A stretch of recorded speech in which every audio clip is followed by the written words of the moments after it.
Let's learn writing English text. Writing English text or writing in English is very easy.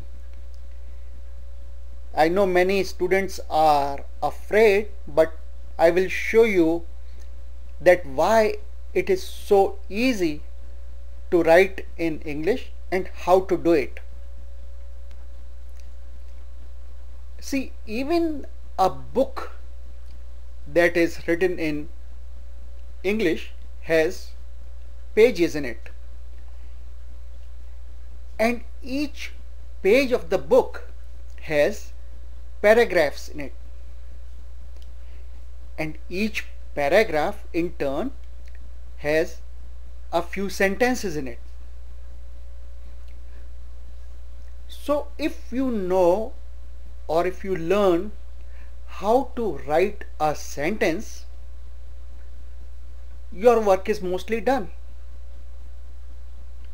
So basically, to learn to write in English, what we have to learn is how to write a sentence in English, and then everything will be very easy.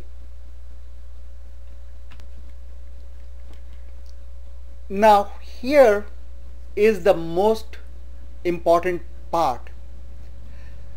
To write a sentence in English, you need to understand only 3 parts of a sentence. Not 10, not 20, only 3 parts of a sentence, and you will be good to write a sentence. Why is that we only need to learn about 3 parts of a sentence? The answer is, most simple sentences in English are made up of these 3 parts. They only have these 3 parts as the basic structure to write that sentence. Now let's see what are those 3 parts of a sentence. The first part of a sentence is the subject. The second part is the verb, and the third part is the object or everything else that you can think of in a sentence. It is not always needed, the object is not always needed, and there can be a complete sentence using just the subject and the verb. But if you want to make longer sentences, these are the 3 parts: subject, verb and object. So if you learn about these 3 parts, you can easily write a correct full sentence in English.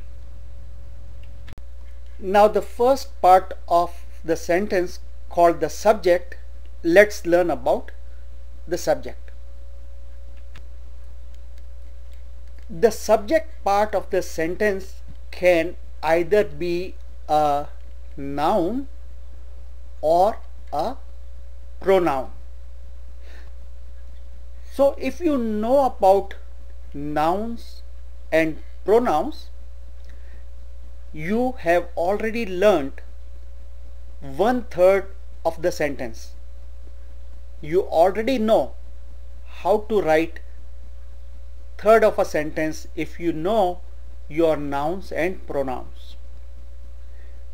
You can learn about nouns and pronouns in our different lectures.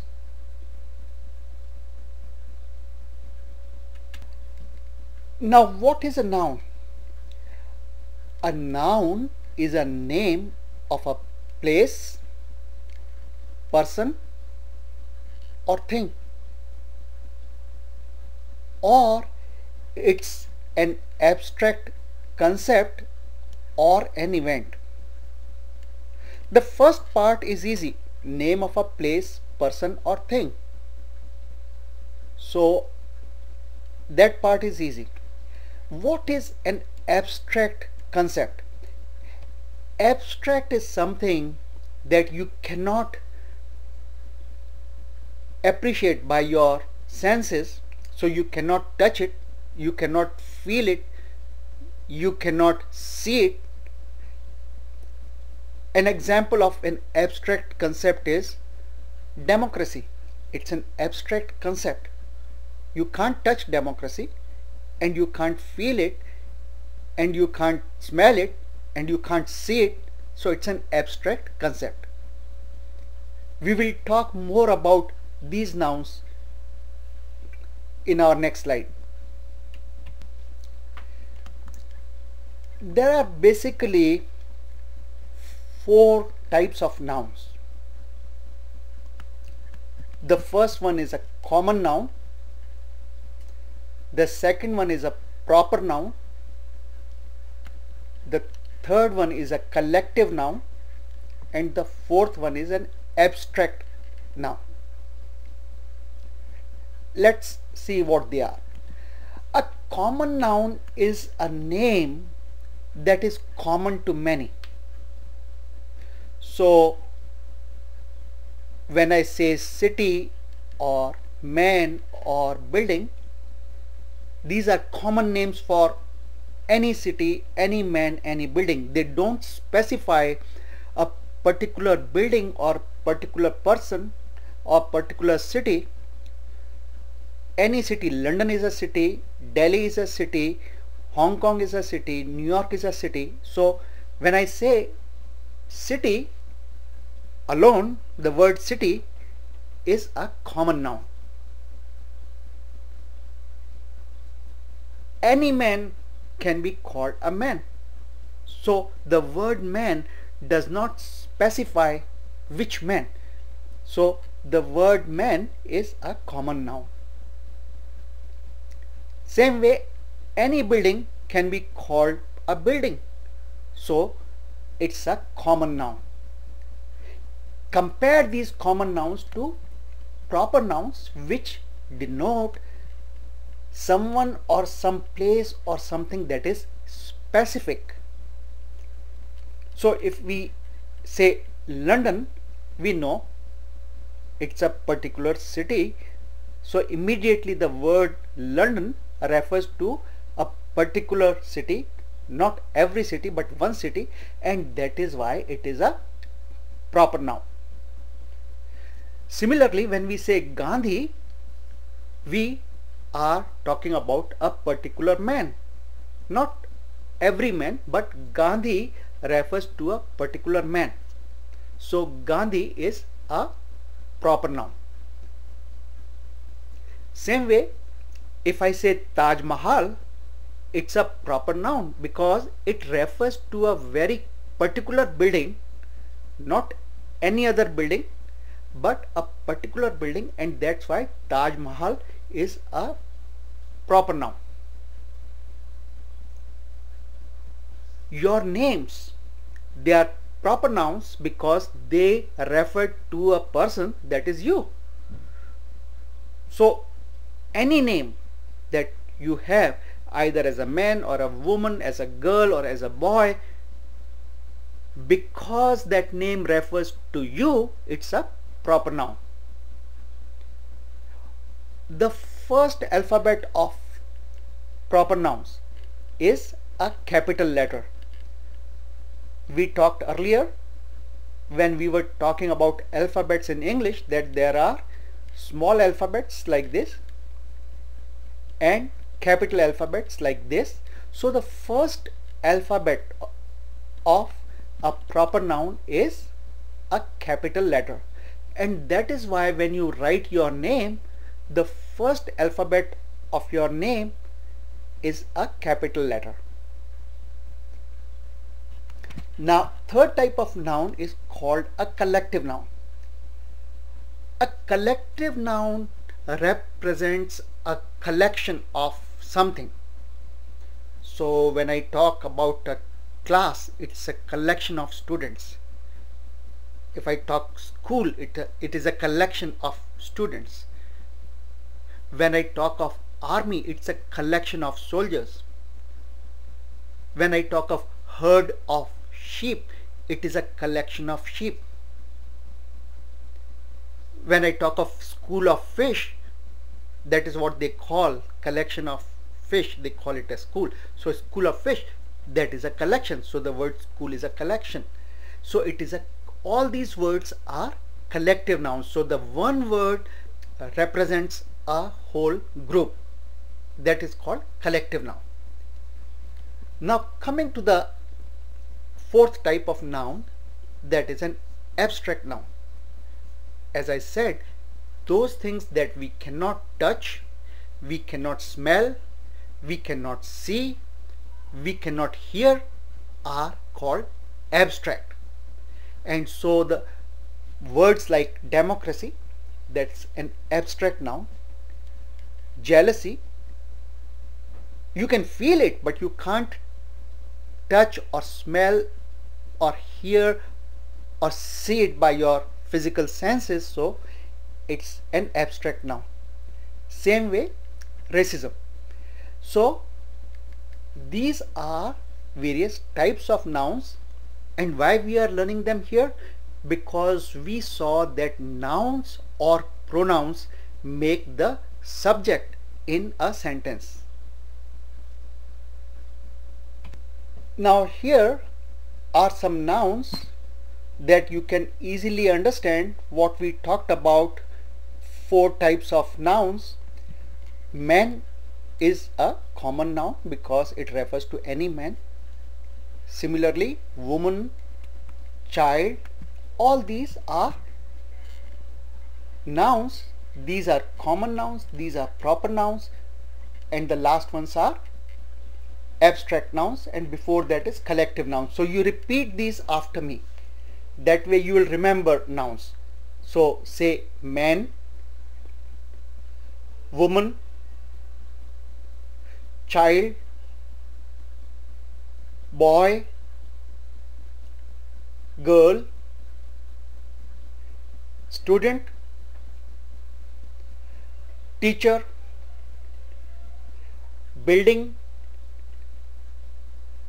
room, board,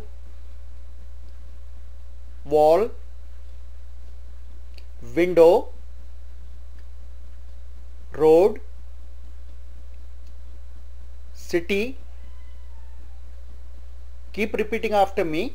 State, country, continent, Gandhi, Anup, Ram, Krishna, John, Paul, Ali, Calcutta, London, New Delhi, New York, Ajmer, Pushkar, London, school, class, army, herd, pen, pencil, paper, computer, belief, bravery, opposition, pity. So these were some examples of nouns. There are thousands of nouns, and you can learn more about nouns in our lecture on nouns. Now let's see what is a pronoun. Remember, we said the subject, which is the first part of a sentence, can either be a noun or pronoun. So what are pronouns? Pronouns are the words that replace a noun. So instead of telling you by your name, I can use the word you. Instead of telling my own name every time I speak, I can use the word I. So I refers to me. We is the plural form of I. So if I am with 4 friends or one more friend or 2 more friends, I will call the group as we. Anything more than 1 is we. When I am talking about you, instead of telling your name every time, I can simply say you, and you is the same in singular and plural. When I am talking to you and we are talking about somebody else, I can use he, she, it or they, and they are called third person. I and we are called first person, you is called second person, and he, she, it and they are called third person. He is used for a male. So if it's a boy or a man, I will call it a he. I will call them as he when I am talking about one person. If it is one girl or one woman, I will call it she. If it is something that is not alive, like a table, like a chair, or even for animals, most of the times I will use the word it. The plural form for he, she and it is they. So if there are more than one person, for one person I will use he or she, for more than one person I will use they. You can learn more about pronouns by watching our lecture on pronouns. When we talk about pronouns, we talked about them just now: I, we, you, he, she, it, they.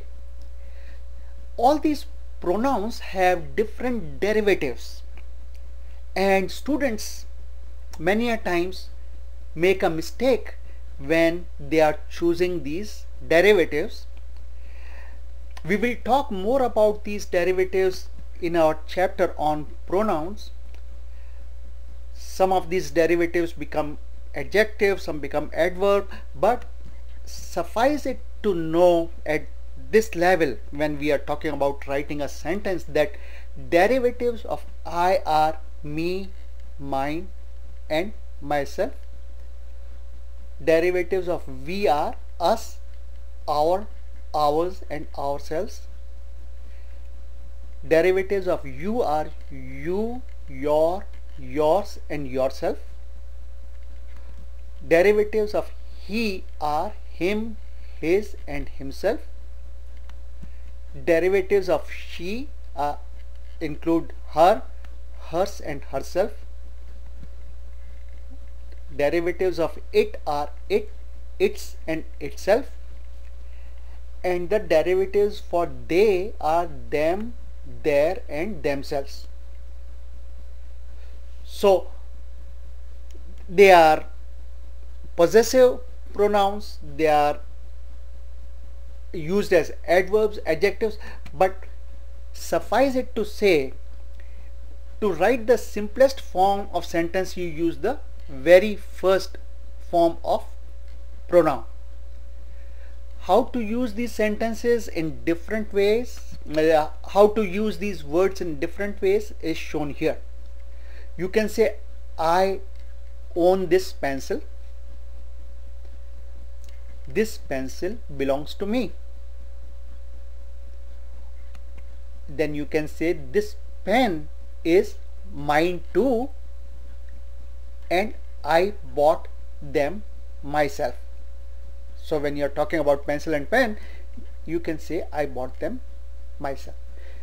Same way, you can replace these with, we own this pencil belongs to us, this pen is ours too, we bought them ourselves, and you will learn much more on all these forms in our chapter on pronouns. We have already learnt about the first part of the sentence, that is the subject, and here is the second part of the sentence called the verbs. What is a verb? A verb is something that denotes action. What was happening?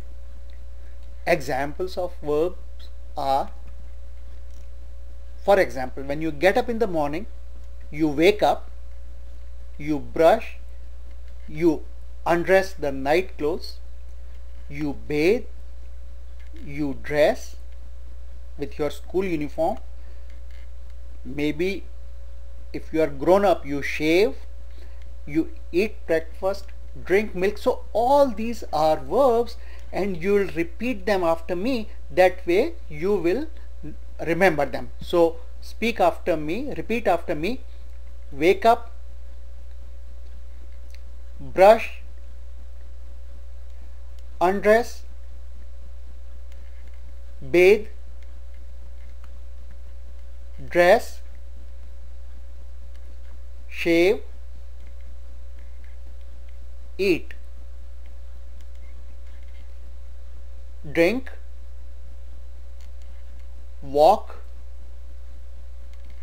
run, sit, drive, go, come, sing, dance. Continue repeating after me. Bark, bite, throw, catch, give, take, remove, get, leave, shout, hear, see, feel, turn, open, close. There are different forms of verbs depending on the tense. If something happened yesterday, the verb will change its form when you are talking about yesterday. Something happened today, it will be a different form. Something is happening now will be a different form of verb. If there is one person involved, it will be a different form of verb. If there are more people involved, it will be a different form of verb. To give you an example, the word go, if somebody did that yesterday, it will be called I went. So the go has changed to went. If something is happening routinely, you say he goes. So the single person becomes go, become goes. If there are many people, it becomes they go. If it is happening right now, you say I am going. So you see different forms of the verb go. You will learn more about these different forms of verbs in our lecture on verbs, but suffice it to say that the second part of the sentence is a verb. The first part, which was subject, shows who did, and the second part of the verb shows what. So who did what, that's a complete sentence, and we will see some examples.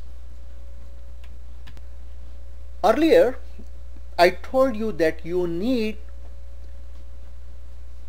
to learn about three parts of a sentence,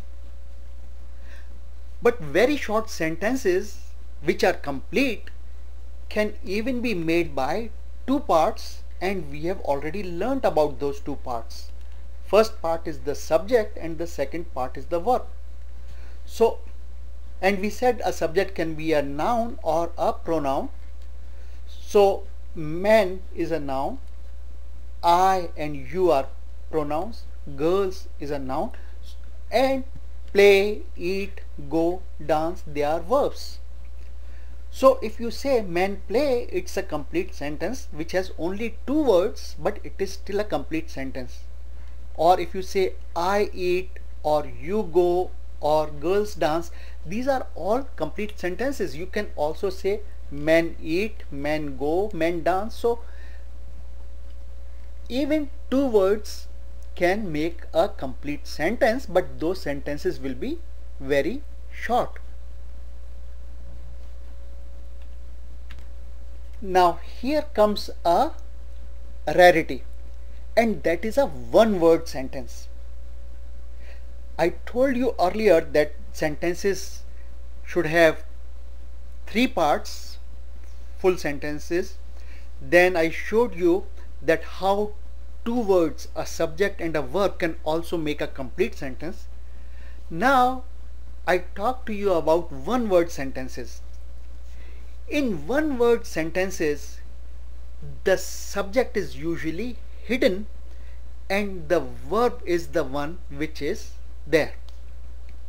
One-word sentences are not used in written English, but they are used when you are talking to somebody. You can use one-word sentences. One-word sentences are used to give orders or commands.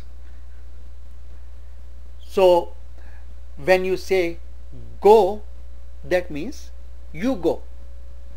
So you as subject is silent and not spoken.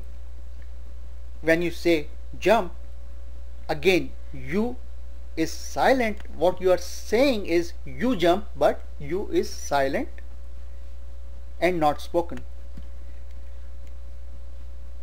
Same way, when you say your dog or puppy sit, means you are telling that dog or puppy you sit, but again you is silent. There are many examples of words like this, like you can say eat, shut up, silence, run. In all these one-word sentences, you as the subject is hidden. Why do we need one-word sentences? One-word sentences, when you use them, one word has more power, more emphasis, more strength.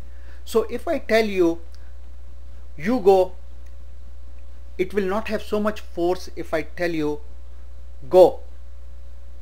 So see the difference? You go versus go.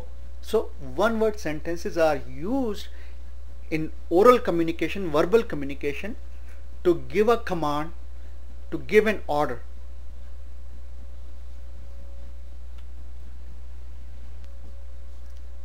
Till now we learnt about the first two parts of the sentence.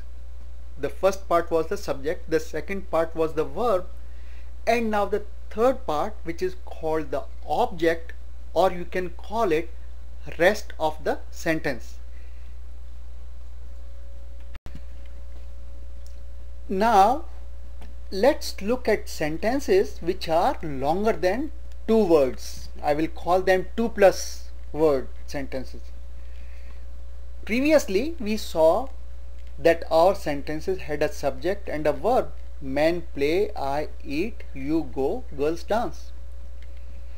Adding an object or the third part of the sentence starts painting a picture for you which is better than the picture you had with two-word sentences. So when somebody says men play, it gives very limited information. But when somebody says men play football, then you know, okay, there is more information available that they play football. When I say I eat, it's very little information, but when I say I eat fruits, suddenly you know what I am talking about. I am not talking about eating anything else but fruits. Now, when I told you, you go, that didn't give you much information. But when I say you go now, means you have to stop doing whatever you are doing and go now. If I wanted to tell you go tomorrow, I would have said you go tomorrow. So suddenly the third part is giving you more information about what is happening. Same way, when I said girls dance, we knew one fact, that girls dance. We didn't know they dance well, they dance bad, but now with well we know girls dance well. So the third part of the sentence is painting a better picture than a sentence with only two parts, a subject and a verb. The object is giving us a better feel for what is happening or what was happening. The third part of the sentence is extremely important if you want to write a letter, an essay, a novel, because without the third part you have very little picture, and the third part of the sentence can be as long and as descriptive as you want it to be. So when I say men play football every day, you know they play football every day. You have more information available. When I say I eat fruits to stay healthy, you have more information on I and eat and fruits, that it is to stay healthy. Similarly, when I say you go now to meet Raja, there is more information available, that you go now not to buy milk, not to post the letter, but to meet Raja. So it is giving the listener or the reader a more better picture of what is happening. When I say girls dance well when they are happy, it paints a picture that okay, they are dancing well when they are happy, not when they are unhappy, but when they are happy. So the third part of the sentence describes the scene more than two parts of the sentence, the subject and the verb, and the third part is the sentence is the place where you can really show your art of language. You can really show how beautifully you can paint a picture of something that was happening. So when you are on vacation, you write a letter back home, then you can describe how you are enjoying your vacation. When you are writing a novel, a suspense thriller or something, you can describe that people feel that they are seeing the scene that you are describing. They are part of the scene and they enjoy reading what you have written.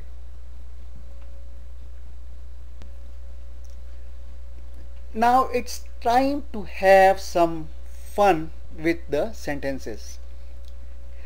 Till now we learned to make simple sentences where there was a subject, a verb and an object. You can convert this sentence, if you know the rules, into an interrogative sentence where the question is being asked. They eat fruits now becomes do they eat fruits? Or you can convert this simple sentence into a negative sentence. They eat fruits as a negative sentence will be they do not eat fruits. Or if you know the rules, you can convert this to an interrogative negative sentence. So they eat fruits as an interrogative negative sentence will be do they eat fruits? And all these types of sentences have importance when you are writing or when you are talking.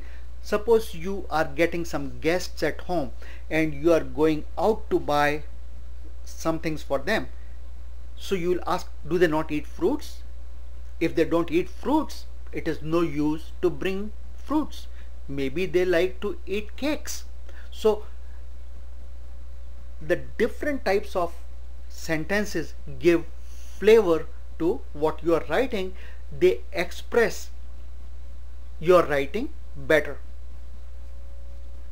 However, there are rules for converting a simple sentence to these different type of sentences, and you can read or learn about those rules from our lecture on complex sentences.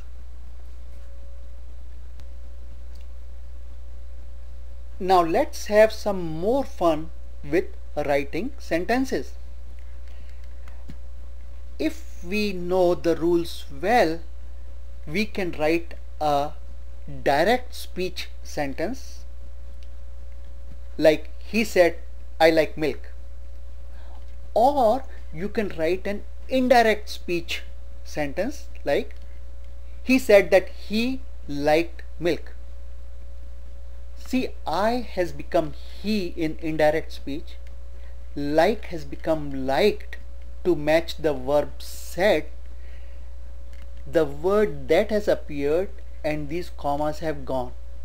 So there are rules for converting a direct speech into indirect speech depending on tense, depending on the subject, depending on the verb, and you can learn about these things from our lecture on the chapter on different types of speech, direct and indirect speech. What is the need to learn direct and indirect speech? See, when you write a novel or a screenplay or a movie script, you write in direct speech. You have to write what everybody said, that is directly their own words. When you are quoting somebody, you have to write direct speech. Compared to that, if you are describing something which happened a few days ago and you just are giving information, then you will use indirect speech. So it is important to know both the types of speech, and it's very easy, but it makes the reader's interaction with your story, your writing, much more personal.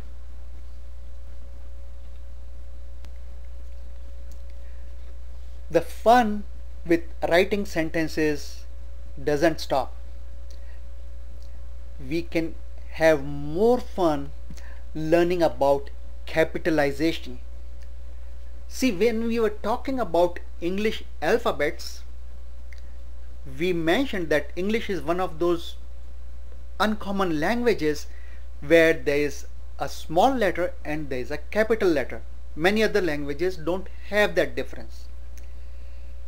Now, which letters should be capitalized and which one should not be is a lecture in itself, which you can learn. But here, to give an introduction, a first letter of every new sentence is capitalized. So the first letter of the first word of any new sentence is a capital letter. Like this F here is a capital letter. First word inside inverted commas of direct speech is also capitalized. He said children should drink milk. So C is capitalized here. First alphabet inside the inverted commas. The next is that all proper nouns are capitalized, and we saw earlier that proper nouns are names of people or places, and so A in Anup is capitalized, D in Delhi is capitalized, E in England is capitalized, T in Taj Mahal is capitalized, also M is capitalized in Taj Mahal. So all proper nouns are capitalized. The first alphabet of the proper noun is capitalized. Name of the celestial bodies in the sky are capitalized, like Sun, Mars, Venus, Jupiter. There are many. So the name of the celestial bodies in the sky are capitalized, but remember the word Earth is not capitalized. Name of holy texts are also capitalized. So R in Ramayana is capitalized, B in Bible is capitalized, G in Gita is capitalized. If the holy text has more than one words, then both the first alphabets of both the words are capitalized, like Mukti Sutra. M and S both are capitalized. Like Guru Granth Sahib, it's a holy text for Sikhs, and G in Guru, G in Granth and S in Sahib is capitalized. There are more rules to capitalize, use capital letters, and we will learn those rules in our chapter on capitalization. To make your narrative more interesting and easy to read, you will learn to use comma, full stop and semicolon, etc. to make it easy to understand and easy to read. There are rules as to where a full stop can be used, where a comma can be used, where a semicolon should be used, and you can learn about those rules in our lecture on punctuation.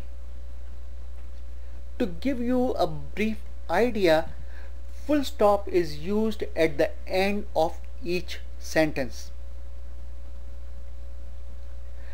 Comma precedes inverted commas. Comma is also used to break long sentences. Semicolon is not used very commonly, but it is used to join two sentences which are slightly unrelated. Inverted commas are used to quote what someone said without changing the words that were said. And as I mentioned, you can learn much more about these rules in our lecture on punctuation. Okay, so now it is time to start writing our sentences. A few guidelines for those who are just starting to learn to write, and one is that use smaller words. There is no such rule, but in the beginning use words which are 4 or 5 alphabet long.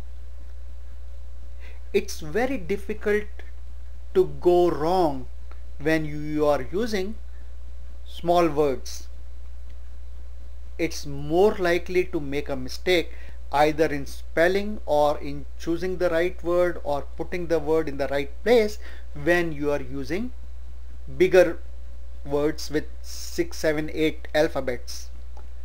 So in the beginning, to express yourself, use smaller words with 4 or 5 alphabets. That doesn't mean you can't use a word which is 6 alphabet long. No, sure you can use, but preferably limit yourself to these when you are beginning to learn to write. The next guideline is that make small sentences. Make sentences that are less than 6 to 8 words long. And again, the explanation is the same. If you have smaller sentences, you will not make mistakes. If you have longer sentences, you may either end up making a mistake in the order of the words, or your expression will be confusing and not what you want to tell. So in the beginning, when you are learning to write, use smaller words and small sentences. Use active voice, and you can learn more about different types of voice, active voice and passive voice, because active voice is straight talk, like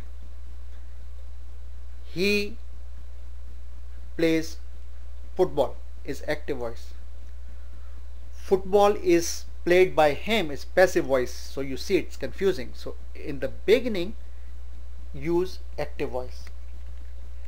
The most important thing when writing is have a flow of ideas. What you are writing should flow like a river, like a road. One sentence linking to the next sentence, linking to the next sentence, and so on and so forth. So the first sentence should link with the second sentence should link with the third sentence, and there should be a coherent flow, like the water flows without any obstruction, smoothly. The first sentence in the paragraph can give an idea of what you are going to write, and we will talk more about that when we are learning about writing a paragraph. Here is an example of a brief writing which has been written using small words and small sentences, but you will see it is so expressive, you can understand everything that I want to tell you. So let me read it to you. Last night we went to the lake.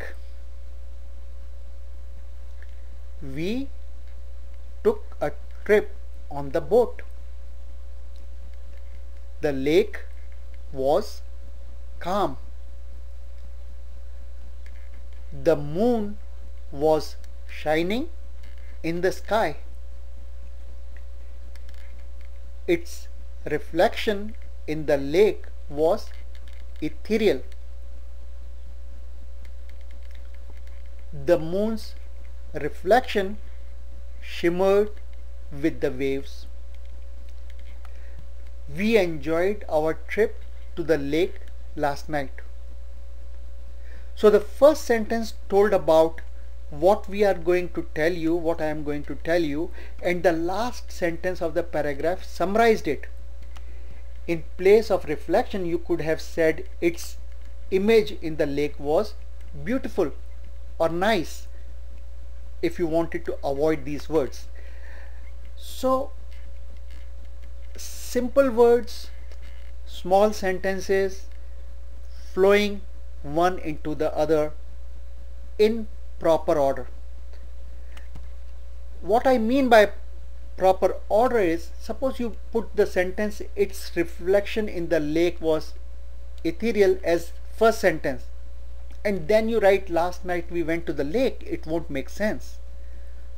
That is what I mean, that the one sentence should flow in the second sentence should flow in the third sentence, and they should be related to each other.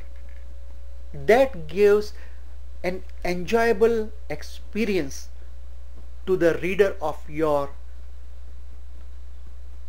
text or novel or letter or essay.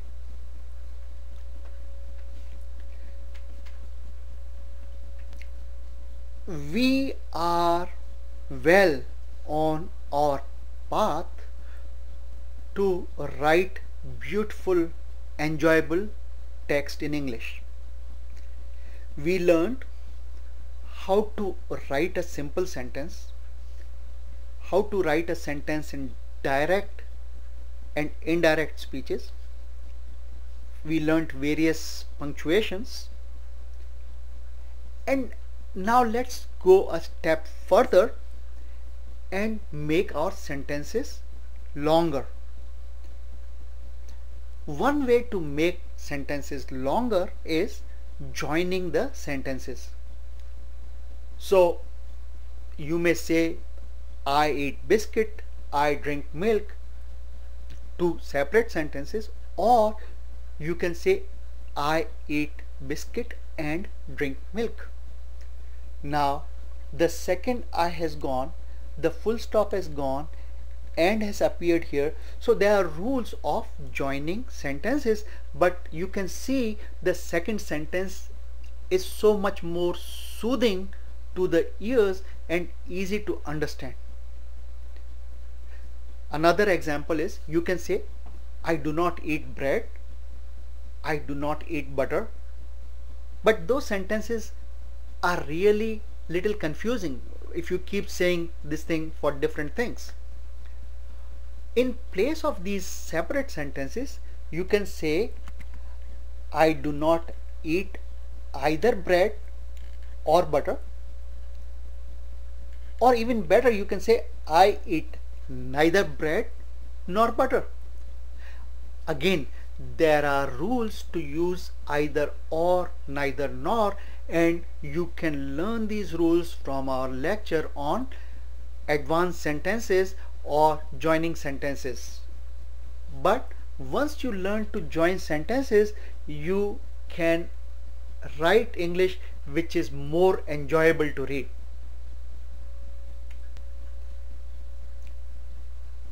Till now we learnt about making different types of sentences correctly.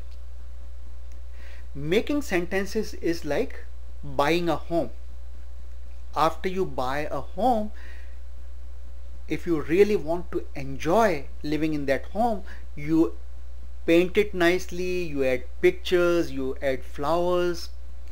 Same way, to make a sentence more interesting and to paint a better picture using your sentence to the person who is reading it or the person who is listening to it, you add adjectives to describe a noun, or you add adverb to describe an action that was happening. Let me explain what I mean. Adding adjective to describe a noun. See, flower is a noun. You can say I went to the flower show and saw a flower, or you can say I saw a flower that was beautiful, fragrant, deep blue and velvety. So suddenly the person who is listening to you or the person who is reading what you have written has a clearer picture of the flower that you saw. And that is true for any scene that you want to describe.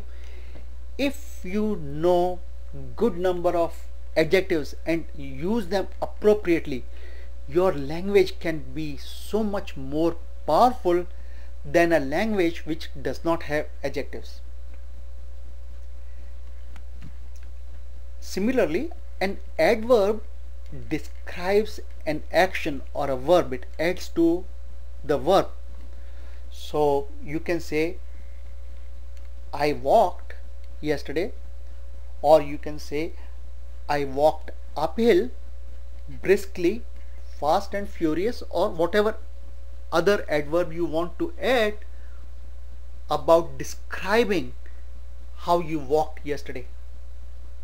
And again, adding adverbs suddenly gives a better idea to the reader as to what was happening when something was happening. So when you are walking, what was the whole scenario that can be described using adjectives and adverbs. You can learn more about adjectives in our lecture, from our lecture on adjectives, and you can learn more about adverbs from our lecture on adverbs.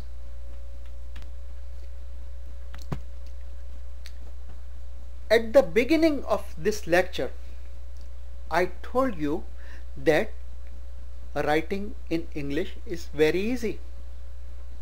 I told you that a book in English has pages, and pages have paragraphs, and paragraphs have sentences. Then we learned how to make a simple sentence, how to make different types of sentences, negative, interrogative. We learned how to make a direct or indirect speech sentence. We learned how to use adjectives and adverbs to describe the scene better. We learned about capitalization, punctuation. So our sentence part is taken care of. We know how to write a sentence. Now let's go to the final step, and that is writing a paragraph using those sentences.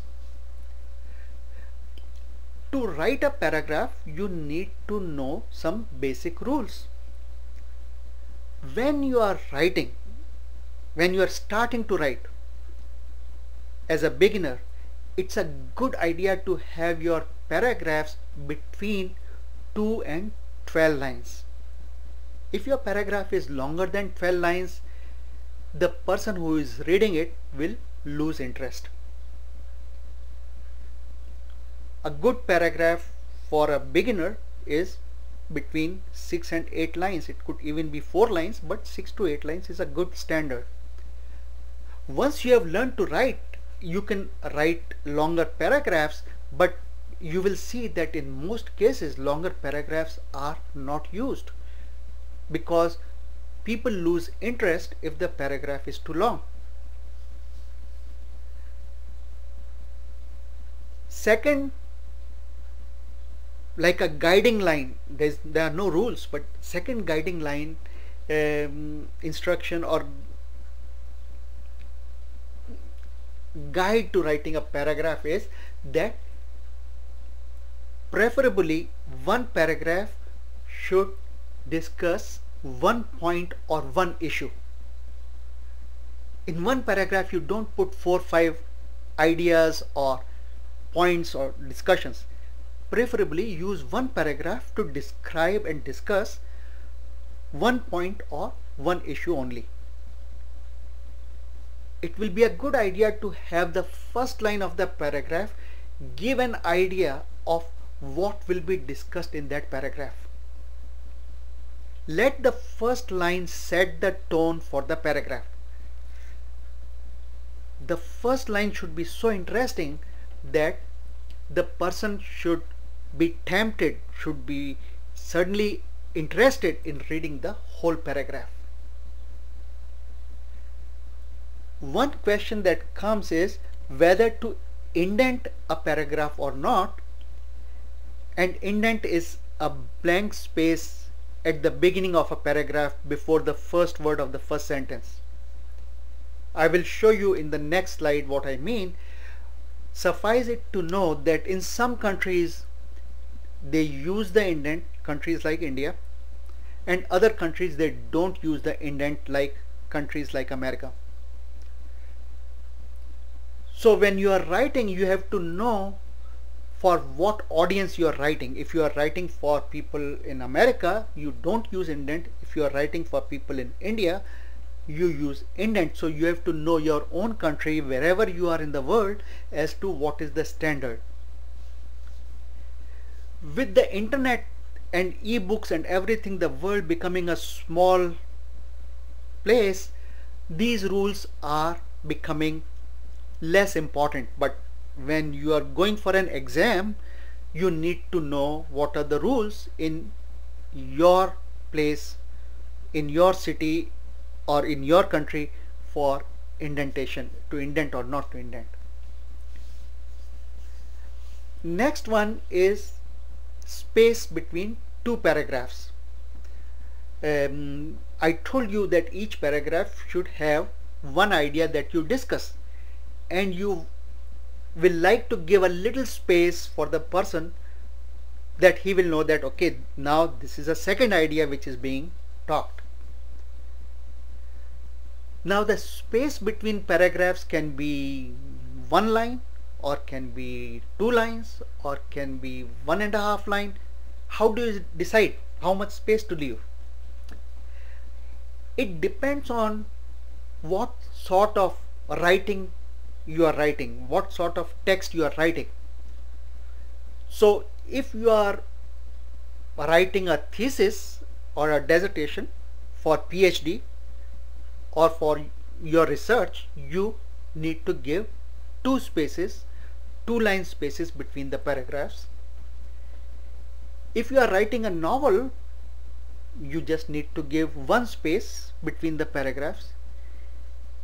In ebooks, you don't even have to give any space between the paragraphs. So it all depends on, you need to know what is your writing. Is it a letter? Is it a thesis? Is it an essay? Is it a complaint? So, and what are the standards in the place that you live at, the country you live in? What are the standards there? So use those standards. But broadly speaking, one space is good for all purposes.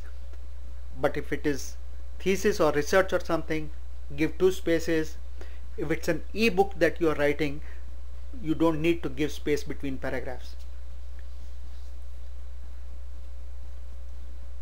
The last thing about writing a paragraph is very important, and that is that you should have a flow between various sentences in a paragraph. So if the paragraph has 10 sentences, the first sentence should sort of link to the second sentence, the second sentence should link with the third sentence, and the third sentence should link with the fourth sentence. So that way there should be a flowing link. So the person who is reading your paragraph, it is not stressful for them. If you don't have flow, it can become stressful. So that comes by practicing a lot. So in your free time, just sit with a pen and paper and write many one-page essays. You look at a flower, write an essay on a flower which is one page, 3 or 4 paragraphs. You are looking, traveling, or you traveled yesterday, you looked at a city, or you looked at anything interesting, you write a paragraph on that, or you write a page essay on that.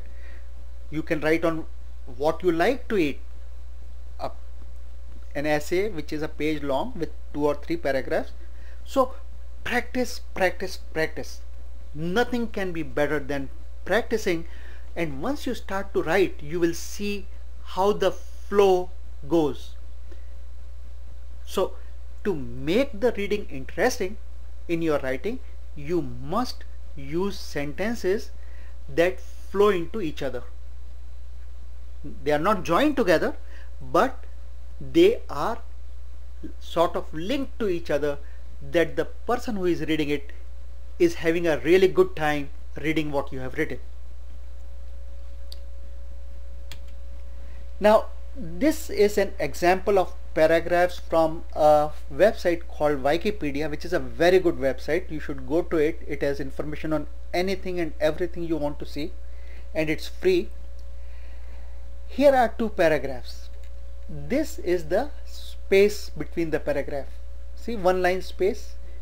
There could have been one line here, but that is the space left between the paragraphs to separate 2 ideas.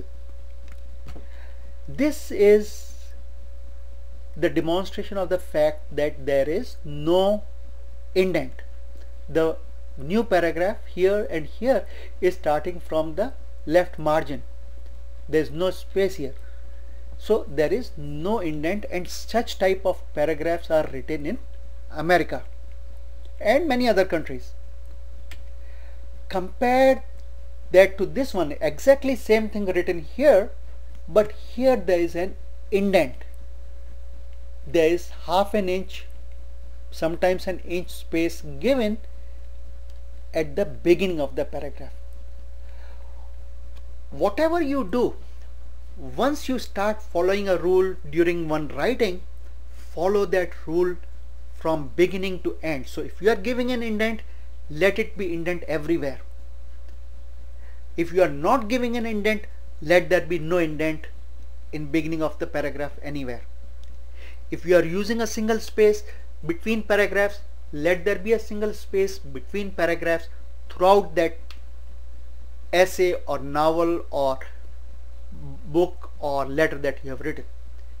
If you are using no space, let there be no space. But don't keep changing from one to the other, because then it really becomes very messy. So we learnt about the parts of a sentence, 3 parts of a sentence. We learnt about the subject, the verb, the object. We learnt about different types of sentences, joining the sentences, making the writing more expressive using adjectives and adverbs. And then we learnt about how to put it all together in paragraphs. And once you start writing paragraphs, your paragraphs will become pages, your pages will become books, and you will be a very successful writer. I wish you the best. Now learn from our other lectures on various topics that were mentioned in this presentation. Topics like nouns, pronouns, verbs, adjectives, adverbs, opposites, prepositions and conjunctions. Learn the rules for capitalization, for joining sentences, for direct and indirect speech, for active and passive voice, rules for comma, full stop, semicolon. Learn proverbs and much more. And the goal is that you should be able to write text, which could be an essay or a novel or a letter, anything. That whatever you write is so interesting that the reader, once they read the first line, they have to finish what you have written before they put that paper or that novel back on the table. We can do it, so let's start.